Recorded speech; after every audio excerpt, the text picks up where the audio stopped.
பிடித்து மின்னலை பிடித்து மேகத்தில் துடைத்து பெண் என்று படைத்து வீதியில் விட்டு விட்டான்.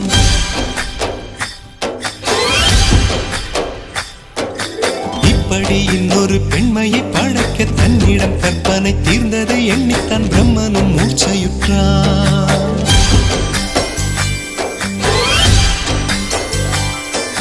மின்னலை பிடித்து மேகத்தில் துடைத்து பெண் என்று படைத்து வீதியில் விட்டு விட்டான். இப்படி இன்னொரு பெண்மையை படைக்க தன்னிடம் கற்பனை தீர்ந்ததை எண்ணித்தான் பிரம்மனும் மூர்ச்சையுற்றான். அவளின் நாசிக்குள் நுழைந்த காற்று உயிரை தடவி திரும்பும் போது மோட்சம் அடைந்து ராகங்கள் ஆகின்றதே. மழையின் துளிகள் அவளை நனைத்து மார்பு கடந்து இறங்கும் பொழுது முக்தி அடைந்து முத்துக்கள் ஆகின்றதே. மின்னலை பிடித்து மேகத்தில் துடைத்து பெண் என்று படைத்து வீதியில் விட்டு விட்டான்.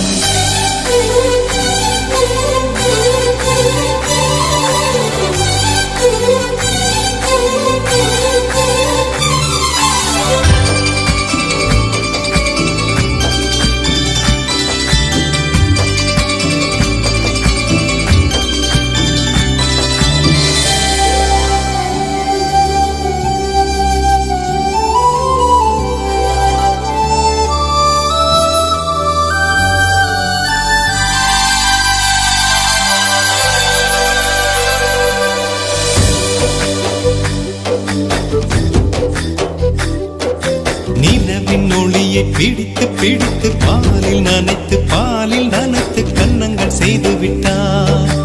உலக மலர்கள் பறித்து இரண்டு பந்துகள் அமைத்து பெண்ணை சமைத்து விட்டார். அழகு என்பது ஆண்பாலா பெண்பாலா என்பதில் எனக்கு சந்தேகம் தீர்ந்தது. அழகு என்பது நிச்சயம் பெண்பாலடா. கவிதை என்பது மொழியின் வடிவம் என்றொரு கருத்தும் இன்று உடைந்தது. கவிதை என்பது கன்னி வடிவமடா.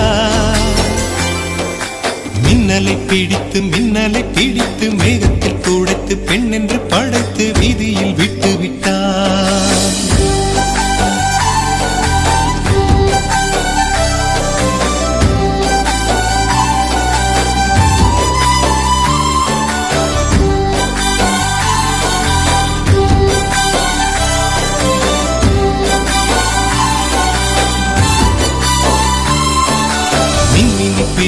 மின்மினி பிடித்து கண்களில் பதித்து கண்மணி கண் பறித்தாள். தங்கத்தை எடுத்து அம்மியில் அரைத்து மஞ்சளை நினைத்து கண்ணத்தில் குழைத்து ஜீவனை ஏன் எடுத்தாள். காவித்துறவிக்கும் ஆசை வளர்த்தவளால்